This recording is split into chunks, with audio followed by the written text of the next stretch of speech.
जो हक खुदा ने मुझे अपनी खुदाई से दिए टीटी इतने आराम से नहीं छीन सकते, और अगर उन्होंने कोशिश की तो उनको लग पा जाएगी। जिस अपने ख्वाबों को जीते देखा हो, उनको जवान किया हो और फिर मिट्टी में दफन कर दिया हो, उससे नींद हमेशा के लिए लग पता जाएगा। जो हक बच्चे के बाद तो तेरा ही राज होगा ना? हाँ, अरे इस कमरे में, इस घर में कुछ भी नहीं रहा था कि जो भी था बेटे के साथ दफन करके आ गई हूँ। टीटी की बीवी रेहान टीटी से सारा ताल्लुक ख़त्म कर देगी और वो उसे बताएगी कि अपने बेटे की मौत के बाद अब वो अकेले रहने की आदी हो गई है।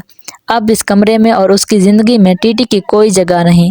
वो कहती है, मेरे बेटे के साथ ही मैं मर गई थी, अब मैं एक जिंदा लाश की तरह हूँ और कुछ नहीं, मेरा किसी से कोई ताल्लुक नहीं। टीटी खुद भी सदमे में होता है क्योंकि उसने जिस बेटे को अपने हाथों में खिलाया, जवान किया और उसकी शादी के अरमान दिल में सजाए हुए थे, वो उसे छोड़कर इस दुनिया से चला गया।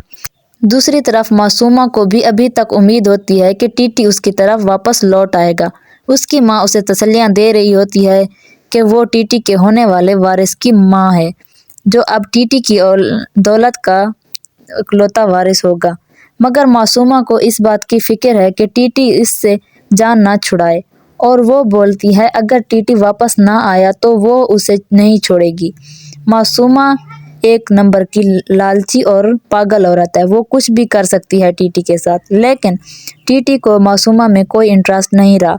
ये जानने के बावजूद कि वो उसके वारिस की माँ बनने वाली है, फिर भी वो उसे मिलने के लिए नहीं आता।